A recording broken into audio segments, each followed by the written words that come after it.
and about property taxes, but to redraw the Texas congressional districts. Why?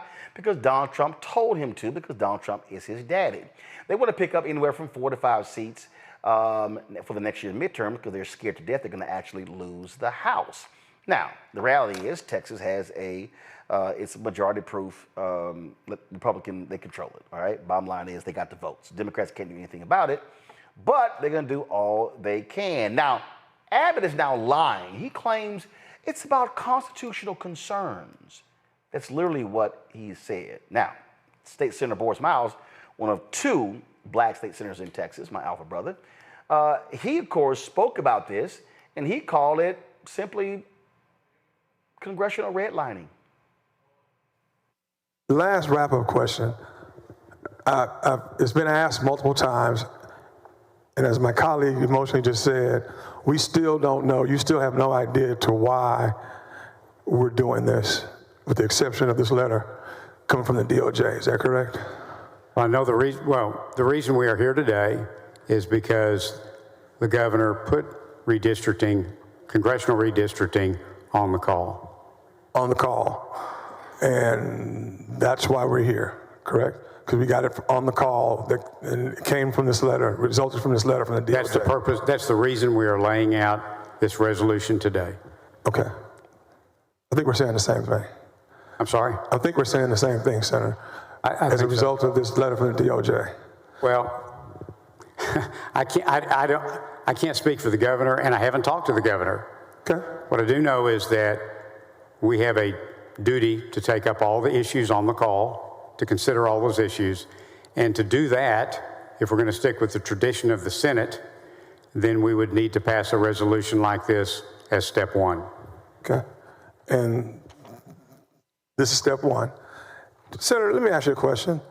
Do you have any idea, were you aware that on this letter from the DOJ that there are 4 congressional districts listed?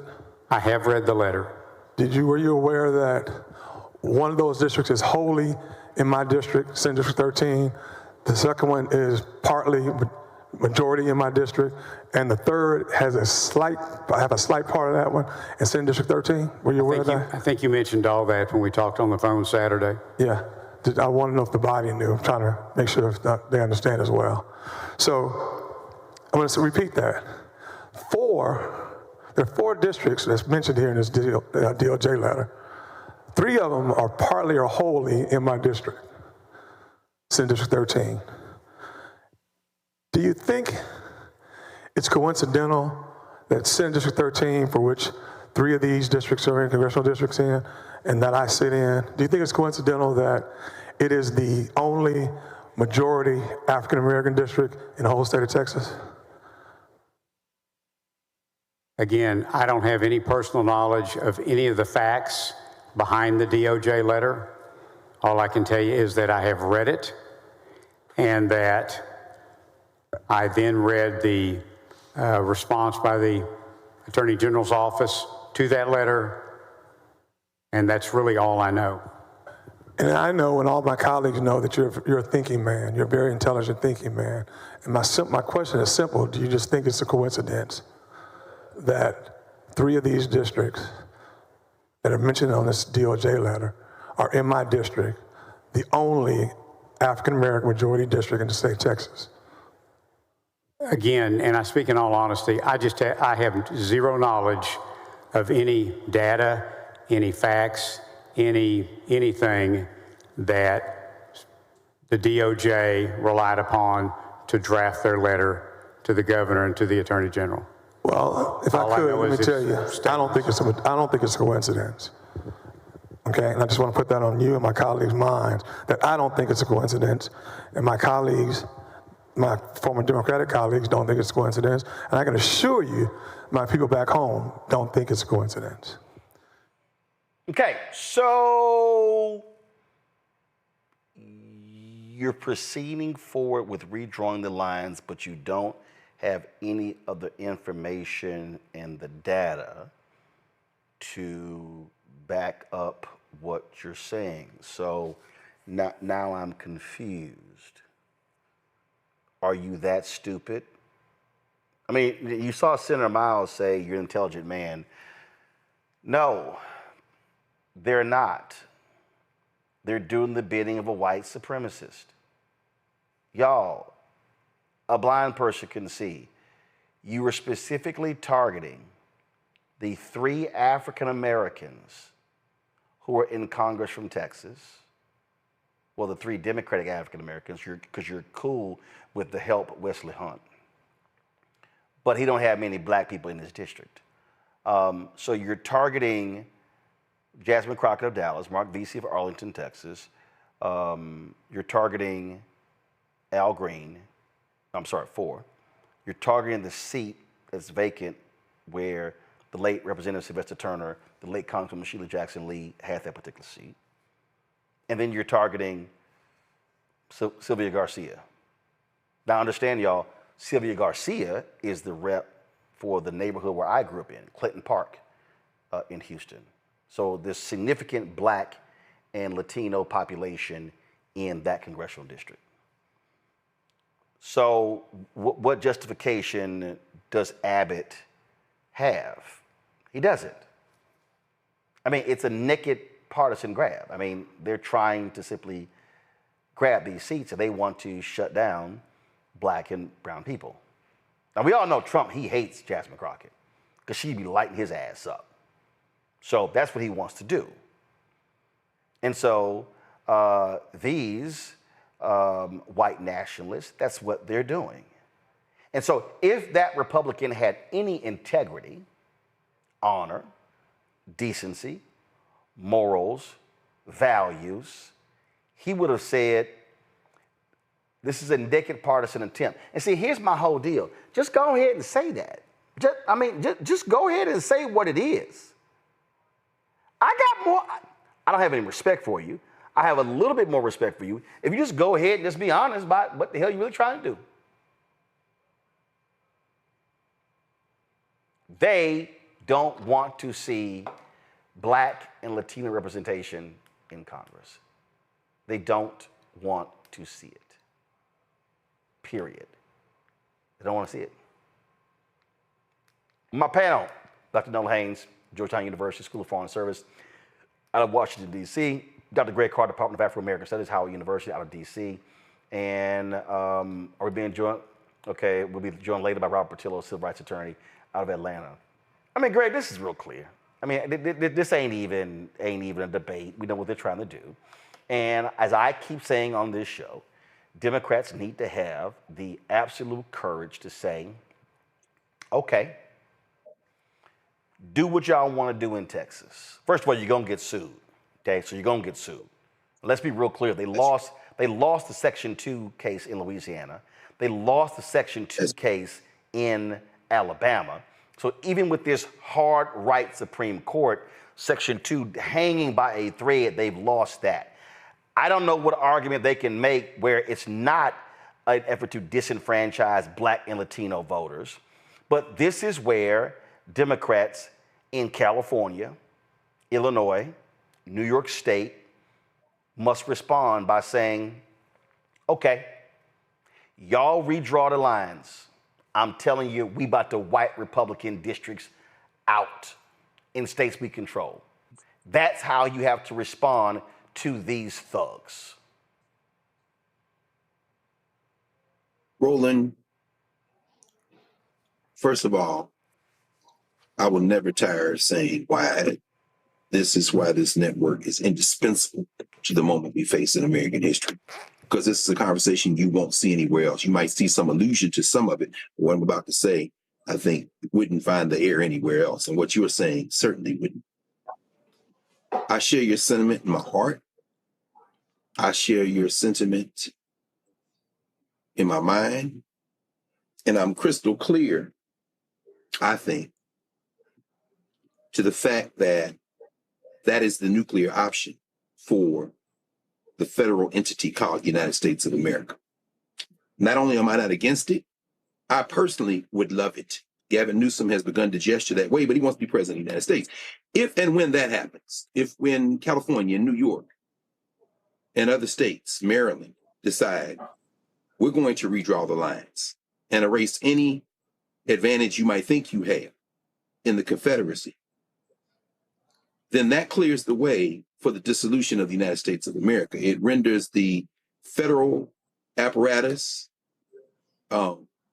greatly weakened, because the next step then becomes, what is our strategy for withholding tax dollars so that these starving these welfare states like Mississippi and Louisiana, where most of our people live, no longer receive federal money? I mean, you've blown it up. Now, on the other side, I think that's where our brother Senator Miles was going when he challenged the deeply cowardly Senator King there, who was holding his microphone like the toy, the protecting thing to kind of protect his courage, of which he has very little. He was laying the ground for exactly the legal challenge that you said. And when he said he has no prior knowledge, first of all, he was lying. But even if he wasn't, he's prevaricating, because what he's basically saying is, I wasn't in the room when they made this scheme up. Although I know damn well what they're trying to do, I'm answering very specifically the question you asked. But here's the thing, finally. And I'm sure you saw the Politico article that came out, I think it was yesterday, maybe the day before. There's a recent poll that came out of Texas. And when polled, 63% of the people polled in the state of Texas said Republicans are playing politics, that they've called a special session under the guise of dealing with relief from the floods, and they are using it for redistricting. And as a result, 53% of the likely voters said in that poll that the legislature was prioritizing redistricting over flood relief, and 62% of the voters said they were less likely to vote for a Republican, which brings me to what you just said at the end there. The only thing left that will prevent the nuclear option to blow up the federal apparatus would be now to do exactly what you said, invade those quote unquote red states, the red districts, those gerrymandered districts, and force those people into the crisis of courage that will extract enough of them out of their stupor to add with the organized voters who are always going to vote for the people we want in office, and destroy the redistricted districts. That will be the way to do it. The only other option is do what you said, and once you do that, there's no reverse button on the United States. At that point, it's over, brother. I think. Yeah, I mean, I'm just sitting here looking at these idiots. I mean, this is the actual letter that was sent to the governor and the attorney general from that absolute travesty of an individual who heads a civil rights division of the Department of Justice. So this is what that idiot says. This letter will serve as a formal notice by the Department of Justice to the state of Texas of serious concerns regarding the legality of 4 of Texas's congressional districts. As stated below, congressional districts 9, 18, 29, and 33 currently constitute unconstitutional coalition districts, and we urge the state of Texas to rectify these race-based considerations from these specific districts. Okay, now she's trying to now cite Allen versus Mulligan in her reasoning. And this is why this is hilarious to me. Okay, this is hilarious to me. And so, and what they're trying to do is, okay, they're trying to use a case in Galveston County where they eradicated the districts there, okay, that are still going through. So you'll see it says right here, Nola, it is well established that so-called coalition districts run afoul the Voting Rights Act. First of all, she forgot run afoul of the Voting Rights Act, so the idiot doesn't even know how to write. And then it lays out, it is the position of this department that several Texas congressional districts constitute unconstitutional racial gerrymanders under the logic and reasoning of Petaway. Specifically, the record indicates that Texas 9 and 18 sort Houston voters along strict racial lines to create 2 coalition seats, while creating Texas 29 a majority Hispanic district. Additionally, Texas 33 is another racially based coalition district that resulted from a federal court order years ago, yet the Texas legislature drew Texas 33 on the same lines in the 2021 redistricting. Therefore, Texas 33 remains a coalition district.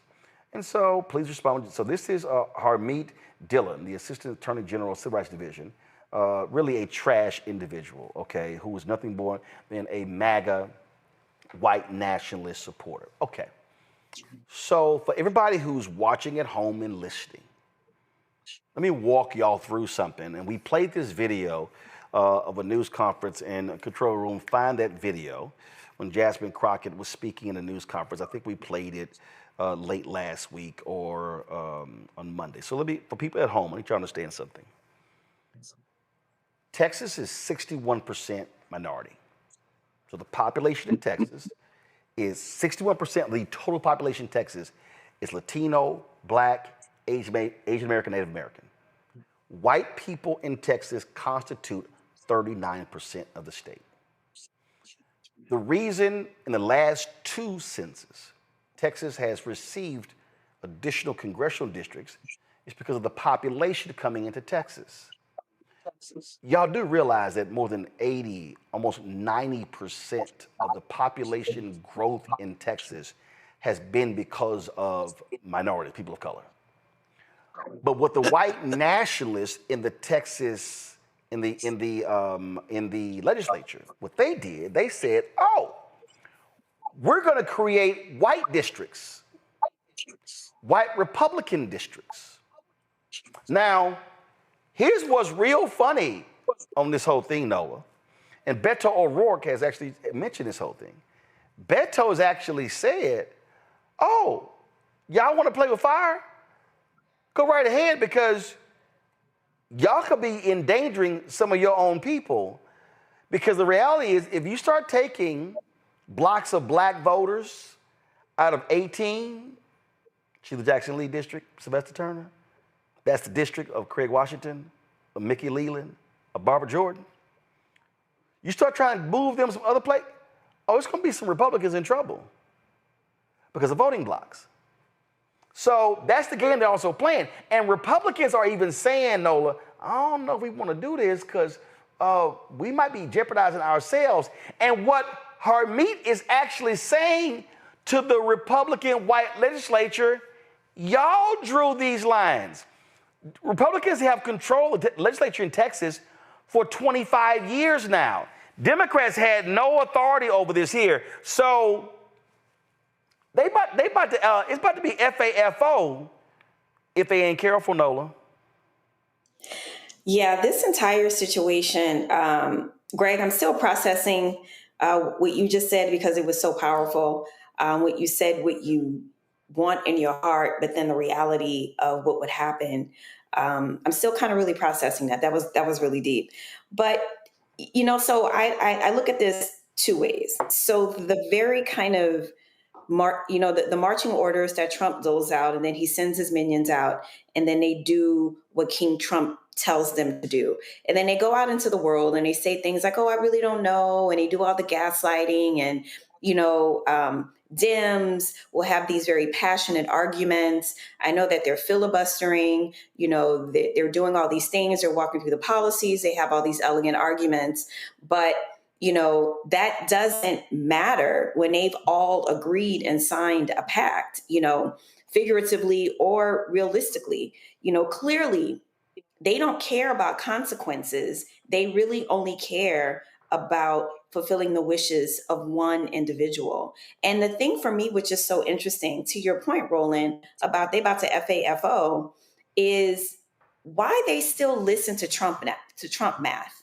A part of this argument was so many Republicans are scared to push back because MAGA or, white voting Republicans won't vote for them and they won't be back in office. However, this action that they are taking could also shoot them in the foot or the feet, right? So I'm very kind of like trying to figure out why such the extreme loyalty? Why hold on to the Trump math when we've seen numerous times that MAGA doesn't necessarily guarantee a win in many instances? And specifically when we're talking about a minority majority in Texas, this move doesn't add up to me. So I'm just trying to figure it out. You have a better understanding of, congressional districts and the math and all these things. I need you to help me understand the math because the math is not mathing. Well, but here's the deal. So, right, this is a Texas Tribune article right here, a nonprofit entity. It says Texas Republicans, including Governor Abbott, were reluctant to redraw the state's congressional maps. Then Trump got involved. Okay, so they're so stupid and they're such weak, impotent wusses punk asses, that Abbott did not have the intestinal fortitude or the cojones to tell Trump, hey, I'm the governor. We ain't doing this dumb shit. This is stupid. Look at this here. The majority of Texas's GOP congressional delegation was also wary of the idea, with many members concerned that Republican map drawers could miscalculate and spread their voters too thin, thus putting their jobs in jeopardy while trying to flip Democratic seats. 6 people involved in internal delegation discussions told the Texas Tribune. Look at this here. Trump called him, get it done, because that's what he wants to do. And the reality, Greg, is they don't know how to tell the thug no. But this is where I need our people to understand, and we make this point all the time, that we help them when we don't show up. We, and everybody listening, there are more eligible black voters in the state of Texas than any state in America. More than Mississippi, more than Maryland, more any place in America. But we help the Republicans when we don't show up. Now, some of y'all, and I saw this story, New York Times had this big story about how the Obama coalition is fracturing and all these different reasons. And it was like, oh, black people in Milwaukee are saying this is what we haven't gotten from the Democrats. Okay. And a lot of you Simple Simons out there, there you go. You never say anything critical about Democrats. Lie. This is very simple and fundamental. This is extremely simple if I'm comparing the two. And that is who supports civil rights and who doesn't, who attacks DEI, who doesn't, who bundles contracts that freezes out black people, who doesn't. I mean, I can play this game all day long. I can literally sit here and walk through and make an argument as to if a generic Democrat is in office and a generic Republican, which one is more than likely going to side with issues that black people care about is likely going to be the Democrat. Now, you judge every person based upon what their agenda is. But the point that people have to understand here, black people, is when we bitch and moan, tweet, post on Facebook, Snapchat, TikTok, Instagram, Twitter, Fanbase, every social media platform, Spills, Spoutable, Threads. We complain about stuff. We complain about the brother being beaten by the sheriffs in Jacksonville. I would love to see the black turnout stats in the sheriff's race in Duval County. I don't care if he black MAGA. See, the issue we're facing here, Greg, is that we are being willing participants in our own demise by sitting elections out and allowing them to be in power. That's right. That's right. In fact, Roland, you said the major thing. That is the most important thing. Your home state, in many ways, certainly in the area of voting rights, other areas as well, but when it comes to constitutional law in the United States of America and voting rights, Texas is the, in many ways, and Al Green said that a couple of weeks ago when we came on the show, Texas is the kind of bellwether and also the kind of forecaster of what's about to happen to the rest of the country. Yep.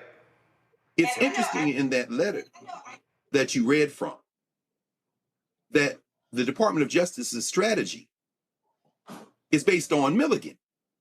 Because Allen versus Milligan is the Alabama case, as you talked about when you had Shamari Figures on before the election, when he came to the studio after election night, if you've been elected, That is the case, of course, as you reminded us, in Alabama, mirrored in some ways in Louisiana, where they use Section 2 of the Voting Rights Act and applied what they call Thornburg versus Gingell's three-pronged test to establish whether or not you assess after redistricting whether the plaintiff's got to prove that a minority group is sufficiently large and geographically compact to constitute a majority district in a reasonably configured way. Number two, the plaintiffs must show that the minority group is politically cohesive. And number three, the plaintiffs must show that under the totality of the circumstances, the political process is equally open to minority voters. Now, if they put that in that letter, and they did, you read it to us, then Roland, then Nola. The question is, how do you define minority? In the state of Texas, you just told us, Roland, the minority is the whites. Now, what they are doing is previewing in Texas what they are trying to fight in the country. They are about to be the minority. This is the genius of having to study Texas in particular. And your knowledge of Texas politics to the intimate level is just going to grow more valuable moment by moment as we turn our eyes to Texas to understand that what's going on there is a preview of what they're going to do everywhere else. Now, two other things very quickly. The first is Donald Trump is like Bibi Netanyahu. He will do anything not to be in jail. So he is only after anything that will preserve him. So of course they're nervous in Texas. Of course Abbott is nervous. Of course that Senator King fumbling with that microphone as Brother Miles put that fire on his ass very explicitly is very nervous. Why? Because they know there's only so much cracking and packing you can do before them people in your district. And finally, coming back around to where you started a second ago, Roland, the determining factor will be the majority people in Texas who are non-white. But here's the problem. And you framed it beautifully, brother. There's a book I'm reading called Meme Wars now, which talks about how disinformation, if Reese were, she could walk us through a chapter and verse, how disinformation and memes and all this social media stuff is designed to do one thing in this country politically and one thing only. That is to confuse the people who should now understand that demographically, they are not only on the verge of political power, they can destroy white supremacy. Certainly white nationalism in Texas. Our big fight now is to organize and run over these people like the sea. Sure, crack the district if you want. Watch this. All of us gonna vote, which means whether any of you vote doesn't matter. And enough of y'all are pissed off. You got children dying from floods. You got nobody handling this. Enough of them gonna vote with us to destroy more districts than them hillbillies can ever gerrymander their way into controlling. Those are the factors at work. But you said the factor. When we vote, we win. The thing here, Nola, that, and why we keep hitting this, because now I'm about to expand it. Young voters. When Beto O'Rourke lost to Greg Abbott for the governor's race, 75% of voters 30 and under did not vote. So the problem in Texas is not that Texas is a hard right red state. It is an unorganized state. It's not been organized, it's not been mobilized. When Beto O'Rourke ran, here's people gotta understand, there are 254 counties in Texas. Democratic Party only has county parties in 81 of the 254. So you've got more than the majority of the counties in Texas that has no Democratic presence. So, and I'm gonna take y'all back to 2012. This was the night Obama got reelected. I'm waiting to go on CNN. Then Congressman Chris Van Hollen is standing right next to me because he's going on before I am. And now he's Senator Chris Van Hollen. And I say to him, man, if y'all actually would invest in Georgia and Texas, they could be purple. No, not gonna happen. And I was like, excuse me? I said, Representative Van Hollen, there are 2.2 million eligible but unregistered Latinos in Texas. I said, you got 800,000 black people who are unregistered in Georgia. No, not gonna do it. I said, and that's why y'all gonna keep losing those states.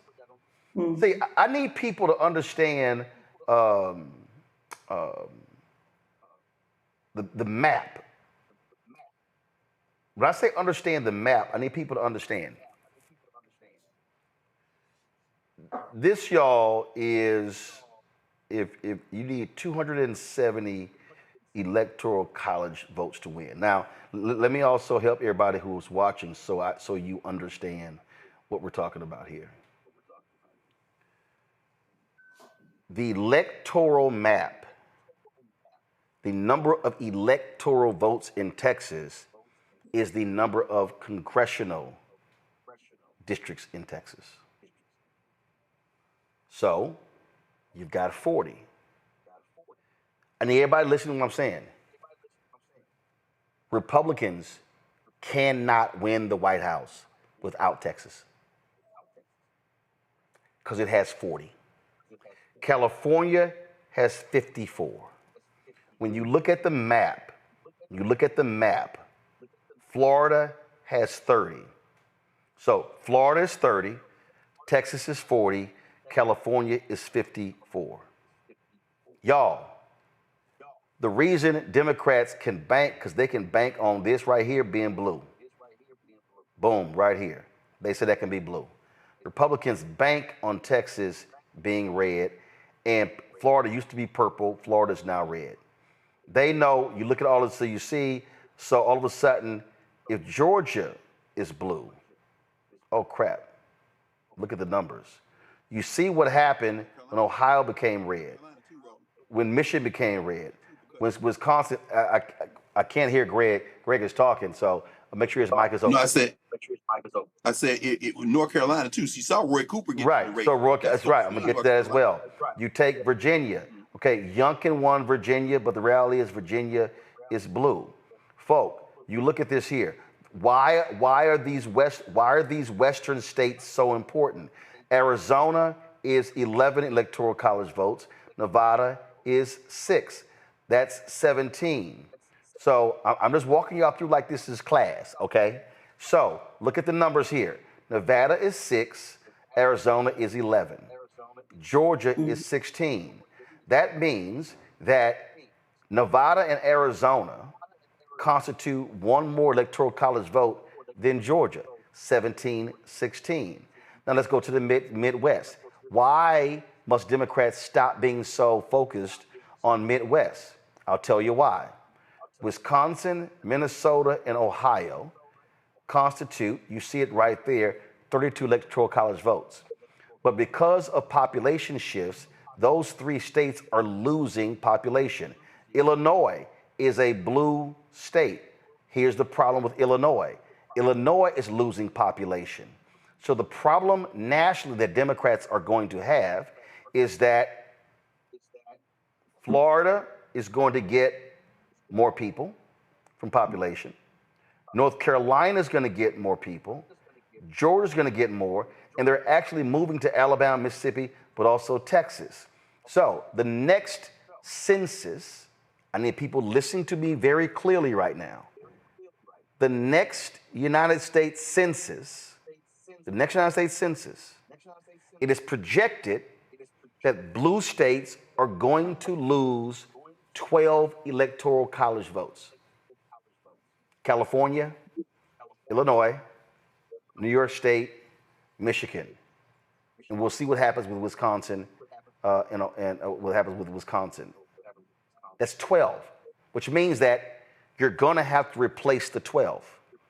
So this is not just about who controls the House. This is about how do you also control the power on the state level.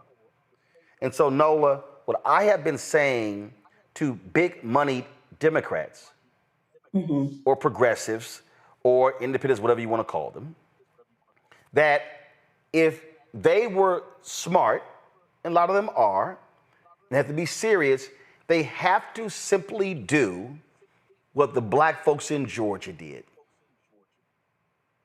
Stacey Abrams, Warnock, and others, the New Georgia Voter Project. You have to, literally, they have to go into a room and say, we're going to allocate $100 million.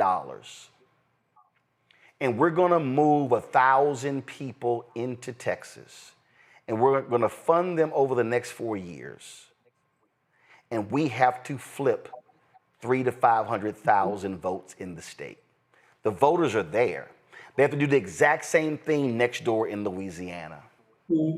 So now all of a sudden, you don't need 100 million in Louisiana, a much smaller state.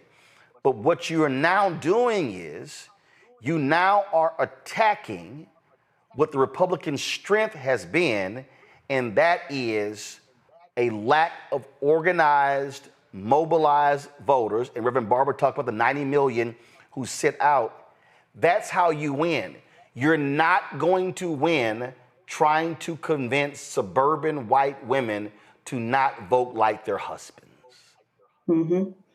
And listen, here's the thing. The momentum is there. The momentum is definitely there, especially in the South.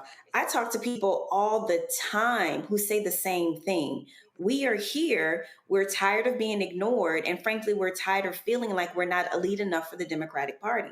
Those are the complaints I hear over and over and over again. And Stacey Abrams, the work that they did down there in Georgia, Senator Warnock, the work that they did, that is a blueprint for what can happen. And if the Democrats do not show up in this moment, if they do not capitalize on the momentum, if they do not understand the deep hurt, the deep pain, I would even argue, I've said this time and time again, I'm not that interested in Trump's 30 something, 30 plus. There's a whole lot that's going on there with them. That's deep programming, that's deep conditioning. There's a lot that's going on there. But what I will say, for the folks who were looking for something different, who weren't necessarily MAGA and who voted for Trump just because they thought it would be something different from what was happening, they might be amenable, those folks who live in the South, to make a choice to vote for Democrats because they are hurting, they are suffering, and they also feel betrayed. But I absolutely agree 100%. The way that the party has thought for far too long that the South is lost, that it is a foregone conclusion, that is not correct. You have people who, it's the same argument that the Republicans made the last cycle and the cycle before that, especially the cycle before that, that people just want to be seen. Now, I don't know if that was just a favorable talking point, but I can tell you from my own experiences, from just talking to people all over the country, they want to be seen and they want to be engaged with. And I'll just say, one last thing. When I was canvassing in North Carolina, I saw it for myself. When you would knock on the door and just simply just spend time with the person. And I mean beyond just knocking on the door and giving them some information really, really quickly and going on to the next door. I mean, spending time talking about policies, talking about local races, not just knocking on doors 5 minutes before an election. It can be done. The party just needs to have the appetite to do it because, to your point, we will lose valuable seats that we need, right? And where will you make those up? I don't know at what point the party decided that the South wasn't like us. I don't know when that was exactly decided. I mean, I know that it was, a series of things that happened, but that thinking needs to be reversed, and it needs to be reversed now because people are genuinely hurting. They are genuinely scared, not knowing what's going to happen. And states where there are military bases, states where there are DOD presence, there are people who not only have you taken, their funding for lunch away, Head Start and all that, and thinking that maybe the military might be an option. With this Secretary of Defense, with this president, people are also rethinking that option. So you have to go there and give these people options and spend time with them. So the South is not lost. So let me show people this here. And again, and I need people, Robert Patillo joins us right now, and I'm taking the amount of time I am on this because I need everybody watching and listening to understand that what we're literally talking about right now is the future of the country. So this is the Texas county map. I told you there are 254 counties. So I'm gonna zoom this in, okay? So the most populous county in Texas is right here, Harris. You see it right here, okay? So you go Harris, you go up Dallas County, You see Tarrant County right next to it. Tarrant County is the last major county in Texas that Republicans can control. Because if we go to the hill country and we go where Austin is, okay, right there, Travis, that's a blue county, okay? Travis is blue. Dallas County is blue. Harris County is blue. These are your major counties. And you got Bexar County, which is where San Antonio is. But look at that county that's right next to Harris. That's called Fort Bend, all right? A lot of black folks, and say I need people listening because I think we make a mistake. A story came out talking about Atlanta no longer than Mecca. No. People don't understand. Black people are not just living in Atlanta, they're living in metro Atlanta. Black people have changed the counties around Fulton County. Y'all need to pay attention. I need everybody listening to what I'm saying, okay? So, black people are changing Fort Bend County, okay? Harris County, you got Fort Bend right next to it, all right? Now here, this was a New York Times story, and this New York Times story was done, this was October 23rd, 2022. Now y'all know I don't forget nothing. I want y'all to see this here. In Fort Bend County, Texas, things are changing. Mosque and Hindu temples draw thousands. Farmland is giving way to suburbs, and some Republicans feel their county is becoming more like majority-minority Houston. See, I had an anchor who wouldn't have me on the show because the white producers didn't like the title of my book, White Fear. And I sent this anchor this story. And I said, that's weird. The New York Times and NPR and Axios all literally did stories on my book thesis, but your people don't like my title. Okay. So here's what happened when you look at this here. I want y'all to understand. This is the headline. Their America is vanishing. Like Trump, they insist they were cheated. The white majority is fading. The economy is changing, and there's a pervasive sense of loss in districts where Republicans fought the outcome of the 2020 election. Now, let me go through this story right here. Okay? Now, look at this here. Troy Nehls of Texas voted last year to reject Donald J. Trump's electoral defeat. Okay, that's one of those MAGA Republicans. Y'all, he's from Fort Bend County. So you start going through the story. Look at this right here. Boom. Second paragraph.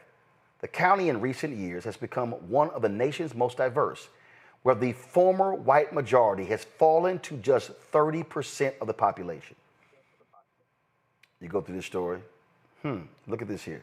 Don Dimmel said his parents raised him to be colorblind, but the reason for the discontent was clear. Other white people in Fort Bend, quote, did not like certain people coming here. It's race. They are old school. Look at this here. A shrinking white share of the population is a hallmark of the congressional districts held by the House Republicans who voted to challenge Mr. Trump's defeat. Shows how white fear of losing status shaped the movement to keep him in power. But they didn't like my book, which is called White Fear. Look at this here. The portion of white residents dropped about 35% more over the last 3 decades in those districts. You keep reading this story. You keep seeing this story. Things change. But I'm going to show y'all something in this story. And again, stuff just sort of sticks out in my mind when I see these stories. Of the 12 Republican-held districts that swung to minority white, almost all California and Texas, 10 were represented by objectors. Keep going. Lawmakers who objected were also overrepresented among the 70 Republican-held districts with the lowest percentage of college graduates. Okay.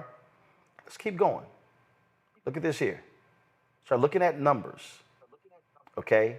Numbers. Now, in this same story, it talks about the percentage in Texas.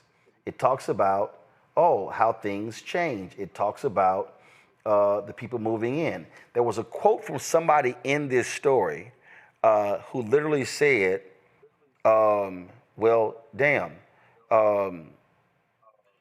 don't want to become like Harris County. What they're saying is we do not want to be black and brown. That's what this story is saying. Okay, look at this right here. The same distrust drove feelings about the last election. He said Democratic elites in the big cities. They love saying the big cities, but guess what? Blue counties, 71%. First of all, no, I'm sorry. Blue counties in America, provides 71% of the GDP to America. So they love shitting on blue cities, but they love blue money. Republicans hate black people in Jackson, Mississippi. But guess what? Jackson, Mississippi funds the state of Mississippi. So the point I'm trying to walk through, Robert, here, y'all experienced this in Georgia. Georgia was controlled for the longest by rural white conservatives. And it wasn't until rural blacks were organized when they changed the law to automatic voter registration. It was like 28%, 28% of the state wasn't registered automatic registration. It dropped to 2%. Then you begin to see, it wasn't just Fulton County. You begin to see black folks flexing power in the surrounding counties, but it had to be, Georgia had to change because it was a mix of city and rural. So the blueprint for Texas, for Louisiana, for other places, is that you have to recognize you can't just talk to black people in big cities. You must organize and mobilize it in rural cities, rural towns, but also most important, Robert, that is, we have to go to black people. Listen, Obama won North Carolina by 14,100 votes because black people in those rural towns, they actually voted.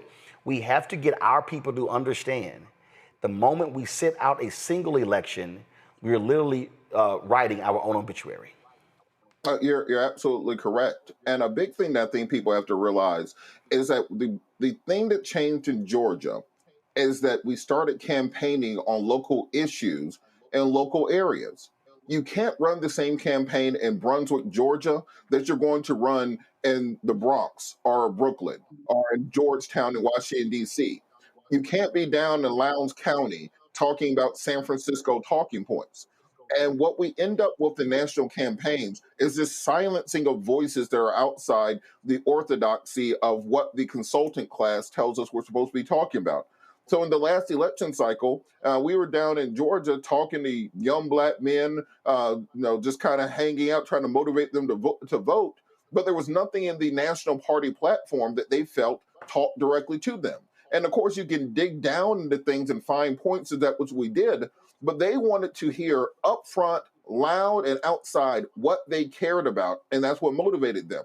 Look at what Trump did on the other side of the aisle. He was able to pull in people who have never been conservative a day in their life because he spoke the language they wanted to hear. He addressed the issues that they cared about.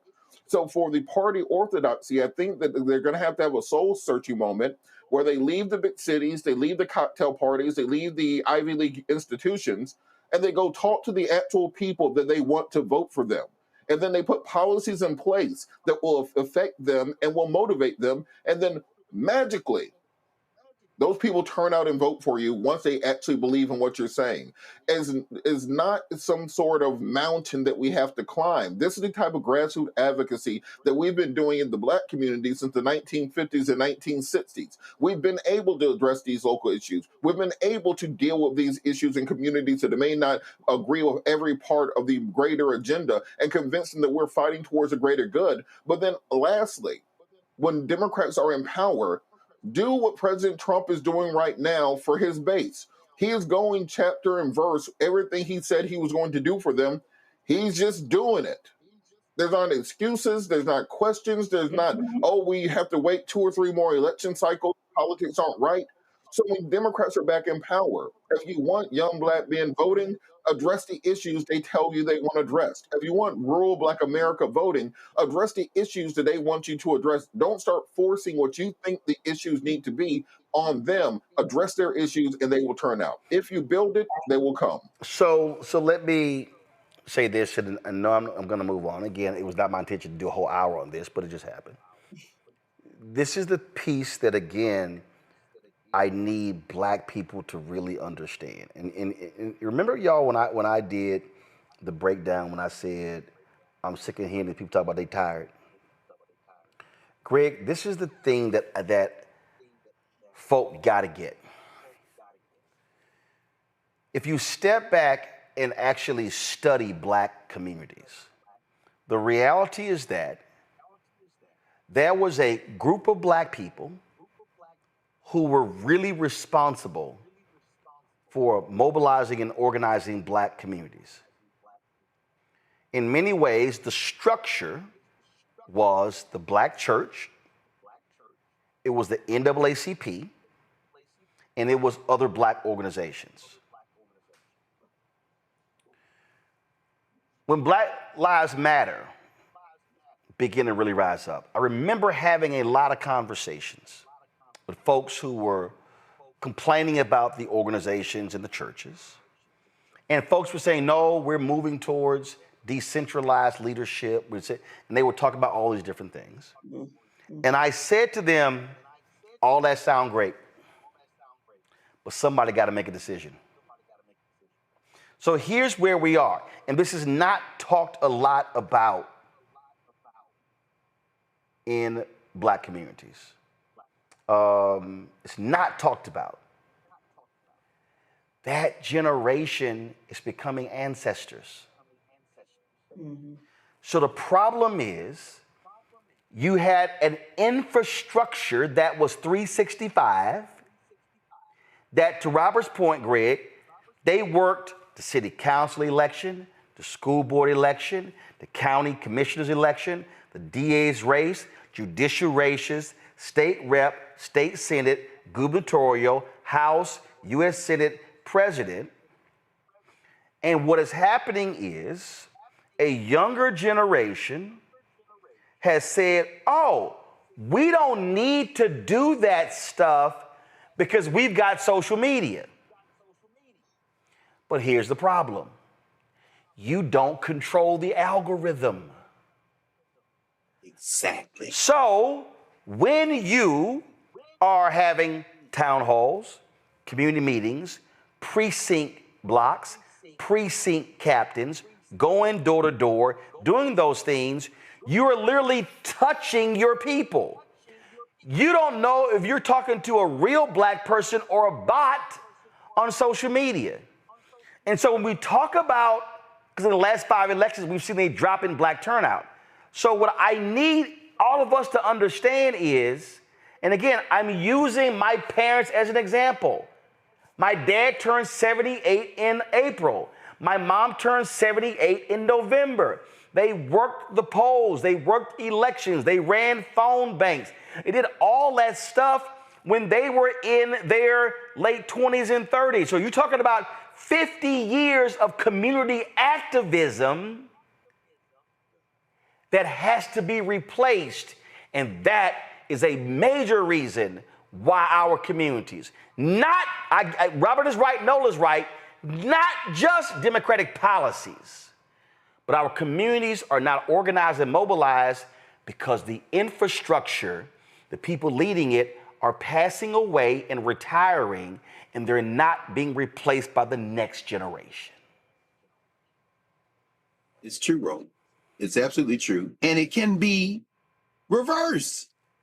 You know, brothers, and I knew you were going to evoke your parents who you went and poll work with and watched them poll work as a child, as a young man. Texas, man, I keep coming back to Texas. You know, the tale of two doctors, both of whom went to Meharry. Lawrence Nixon, y'all know the Supreme Court case, the voting rights case out of Texas, Nixon versus Herndon, and the brother Dr. Lonnie Smith, the Smith versus Allwright case, right there out of Houston. I tell you, brother, listen, if y'all ever in Houston, you got to go by the Gregory School, the old Gregory School, which is a museum. They have a beautiful exhibit which walks people through exactly what you just been saying. Both these brothers, NAACP, in the case of Dr. Smith, you know, he went to Prairie View. I think Nixon went to Wiley College. But at any rate, both of them, and then they both went to Meharry for medical school, both doctors, one a dentist. And they were organizers on the ground doing that work. And this is at a period, the NAACP and black folk in Texas have been at war with the white boys in the Texas Democratic Party for 20 years. Yes. It took 20 years. Yeah. That was in the courts. But when you organize, you can break their backs. And I come forward to 2025. How can we reverse this? Not just the HBCUs. Right now at Howard, all the young people are up in arms because there's been an increase in tuition. People talking about they don't have the money, all this going on. But guess what? It isn't just on Howard University or any of all of our HBCUs. How about all the historically Black high schools and elementary schools and, Right. and middle schools, and for that matter, all the community organizations that could organize and educate our young people to reconnect, not to the broad tradition, as you say, but to the very local tradition. Finally, Robert, brother, I thought about you this afternoon when the news came down that Glorilla's family called and said somebody broke in their house, and then people from Forsyth County, the police went out there, found weed, and arrested Glorilla. And the whole point is this. You walk in the streets in Georgia. We're walking the streets anywhere we are. In the DC suburbs, you can walk across the street and go to the dispensary and show your ID and get whatever you want, weed, gummies. In Georgia, they got Glorilla locked up because she in Forsyth County. And I'm looking on social media and young people say, what the hell is she doing in Forsyth County? That ain't the point. Them young brothers you hanging out with, Robert, before you get into a philosophical debate and talking about voting rights and the concept, he said, man, don't y'all want to decriminalize weed? Don't you want to be able to walk in this? Yeah, well, then you need to get your ass out there and register to vote. You can turn Texas blue tomorrow if you listen to those young people and talk to them. And I'm wondering if finally the arrest of Glorilla today might have more of an effect on what happens in Georgia in the next electoral cycle if we're smart enough to meet the people when they are than any other thing I can think of immediately to get those young voters. But I thought about you, man, because I said, Robert would know how to make use of this. And on that point, Glorilla, if you are listening, I am available for hire. Feel free to reach out to the Patillo Law Group LLC for your marijuana-related arrest needs. Please make checks and money orders payable to Roland. But Dr. Carr, to your point, imagine if in the last election, before that Joe Biden had just decriminalized marijuana, which he had the power to do. You win the 2024 election. So that's what I mean when I say you got to show and prove, show and deliver. Give the people what they want when they want it, because they want it all the time. It's not magic. It's not witchcraft. If you give people what they want, they vote for you. Trump understands that politics is transactional by its very nature. And Dr. Carr, one of my coworkers, Kennedy Shelton, is one of your students, and she wanted me to mention to you that part of the reason that you are so real as a professor is that you give these young people life lessons they can use forever. And politicians need to understand, you're not just trying to win the next election. You're trying to win the hearts and minds of a generation. We're going to have a generation of MAGAs. We need a generation of activists. Hello, I'm Isaac Hayes III, founder and CEO of Fanbase. Listen to what I'm about to tell you. The window to invest in Fanbase is closing. We've raised over $10.6 million of our $17 million goal. That means there's room for less than 6,370 people to invest in Fanbase for the average amount. The minimum to invest in Fanbase right now is $399. That makes you an owner in Fanbase today. Go to startengine.com/fanbase to invest. Why? Because current social apps have taken advantage of users for far too long, with content suppression, shadow banning, harmful racist content, and no real tools for monetization and equity. Fanbase has over 1.4 million users and counting, allowing anyone to reach all their following and monetize their content from day one. Social media is the new TV, and whoever owns the apps that distribute that content have the opportunity to own potential billion-dollar companies. While big platforms with uncertain futures are failing to serve their users, Fanbase is stepping up to fill the gap. Don't wait until it's too late. Invest now, invest for yourself and your future. Go to startengine.com/fanbase and own the next generation of social media.